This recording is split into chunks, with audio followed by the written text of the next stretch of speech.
और हमारे दुश्मन का काम है हमारे रास्ते में रोड़े अटकाने का। इस बात को समझकर चलना होगा। हमारे दुश्मन का काम है हमारे रास्ते में रोड़े अटकाने का,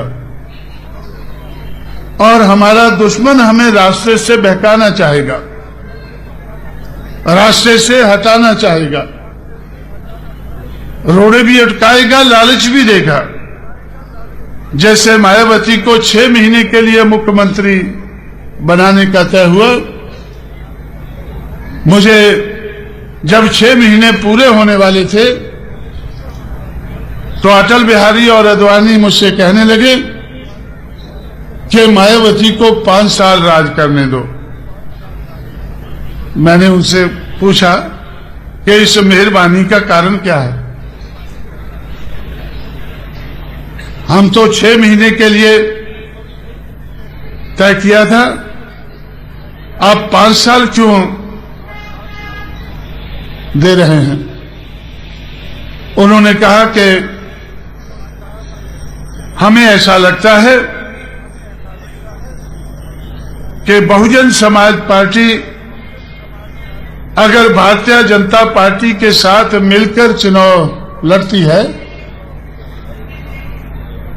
तो हम पार्लियामेंट में 300 से ज्यादा लोकसभा के मेंबर चुनकर ला सकते हैं। आप हमारे साथ मिलकर केंद्र की सरकार को चलाएं और मायावती उत्तर प्रदेश की सरकार को चलाती रहे। मैंने उनसे कहा कि भाई, आपका लक्ष्य तो मुझे मालूम है, आप इस देश में हिंदुवता का बोलबाला करना चाहते हैं या नहीं चाहते हैं? पता नहीं आप चाहते हैं नहीं चाहते हैं, लेकिन हल्ला तो किया हुआ है कि हिंदुवता हमें उसका बोलबाला करना है। और मैं समझता हूं कि हिंदुवता जो आप कहते हैं वो मनुवाद का दूसरा नाम है। मनुवादी समाज व्यवस्था को आप टिकाए रखना चाहते हैं। मनुवादी समाज व्यवस्था को कांग्रेस भी टिकाए रखना चाहती थी, लेकिन बगैर बोले हुए। मनुवादी समाज व्यवस्था को सीपीएम सीपीआई भी टिकाना चाहती है, लेकिन इसका जिक्र नहीं करती है।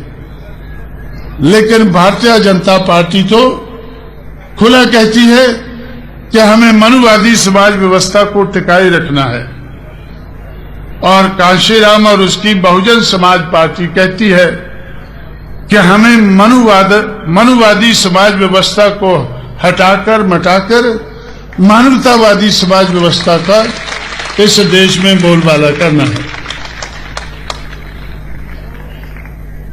तो इस बात को ध्यान में रखते ही जिस दिन मायावती ने ओथ लिया, उसके दूसरे दिन ही हम लोगों ने परिवर्तन चौक बनाना शुरू कर दिया।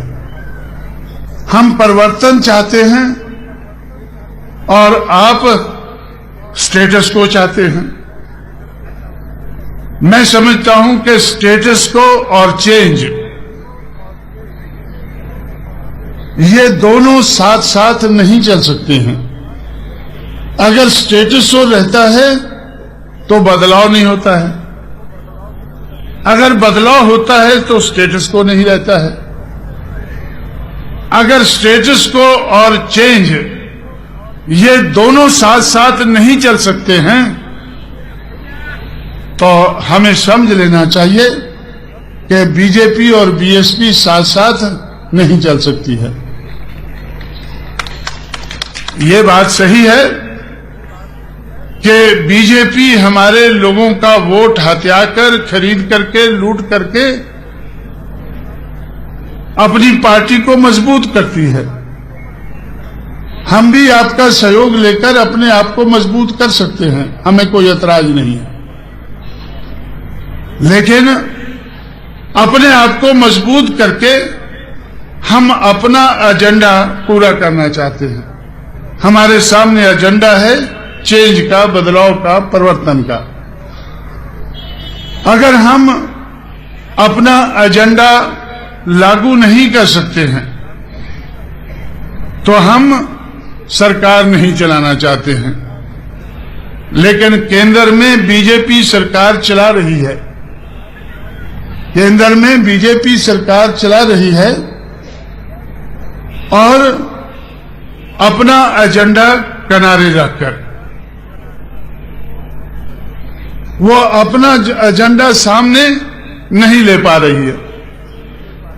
थोड़ा सा लाती है, सरस्वती सरस्वती करती है तो विरोध हो जाता है। उनको तो उनके सहयोगी सरस्वती भी नहीं करने देते हैं। पता नहीं वो सरस्वती क्या होती है, क्या करते हैं, ये तो ज्यादा वही जानते होंगे। लेकिन उनके अपने सहयोगी उनको सरस्वती करने से भी रोकते हैं।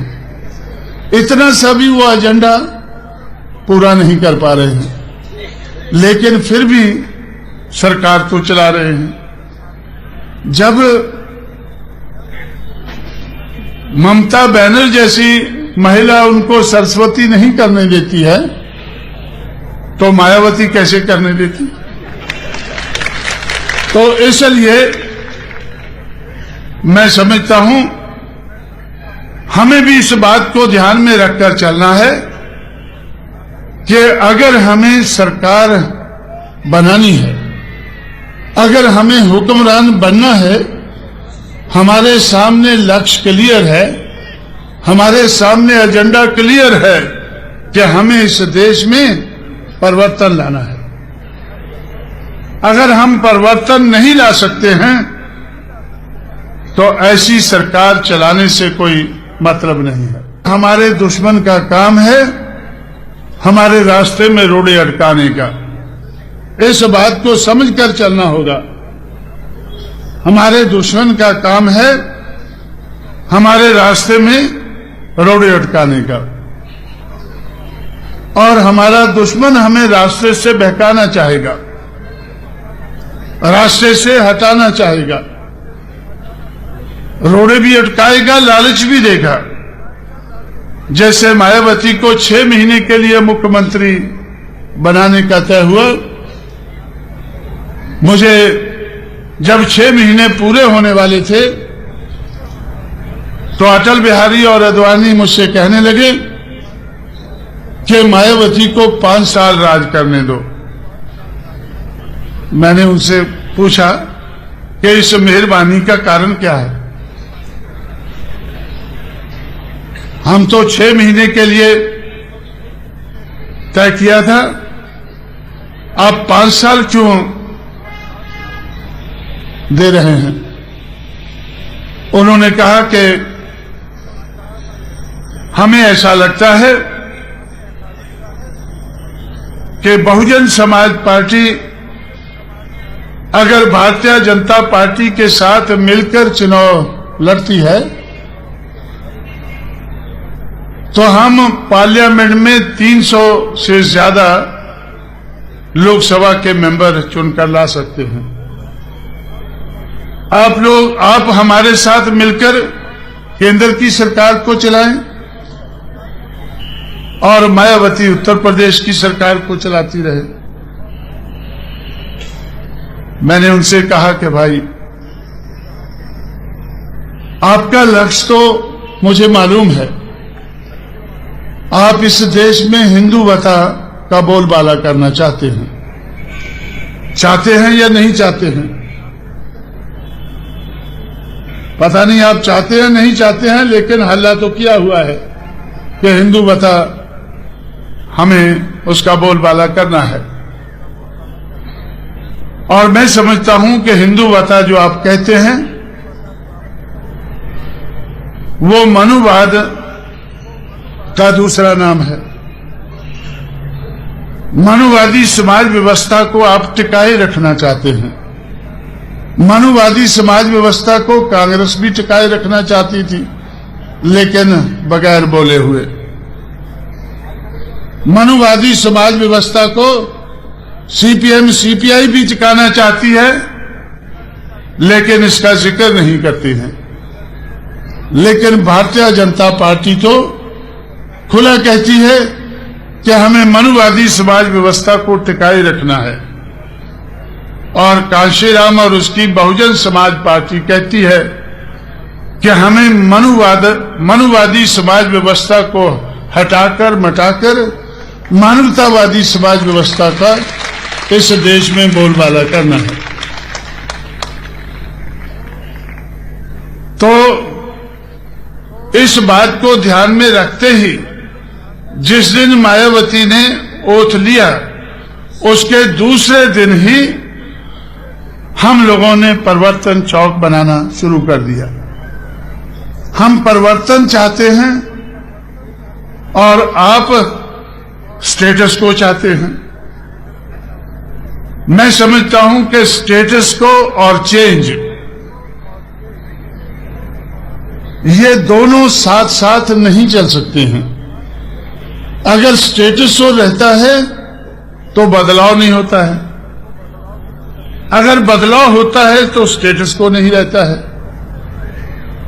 अगर स्टेटस को और चेंज ये दोनों साथ साथ नहीं चल सकते हैं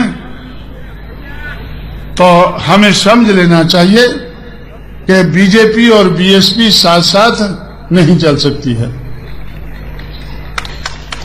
ये बात सही है कि बीजेपी हमारे लोगों का वोट हथियाकर, खरीद करके, लूट करके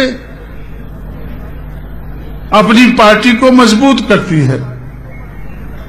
हम भी आपका सहयोग लेकर अपने आप को मजबूत कर सकते हैं, हमें कोई ऐतराज नहीं है।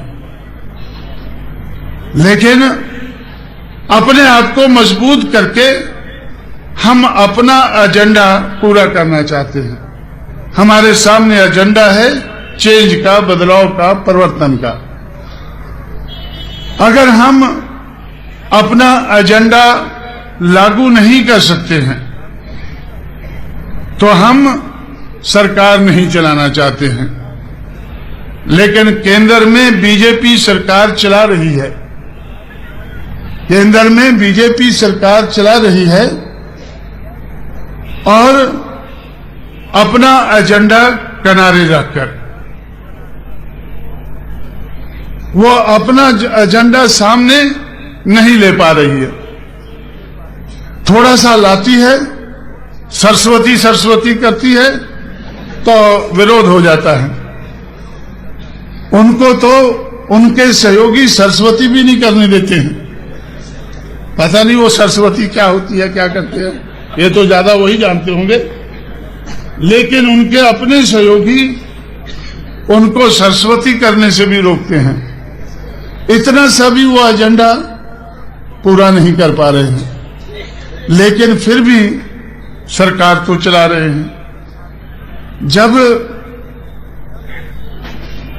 ममता बनर्जी जैसी महिला उनको सरस्वती नहीं करने देती है तो मायावती कैसे करने देती?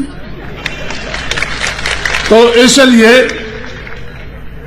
मैं समझता हूं हमें भी इस बात को ध्यान में रखकर चलना है कि अगर हमें सरकार बनानी है, अगर हमें हुक्मरान बनना है, हमारे सामने लक्ष्य क्लियर है, हमारे सामने एजेंडा क्लियर है कि हमें इस देश में परिवर्तन लाना है।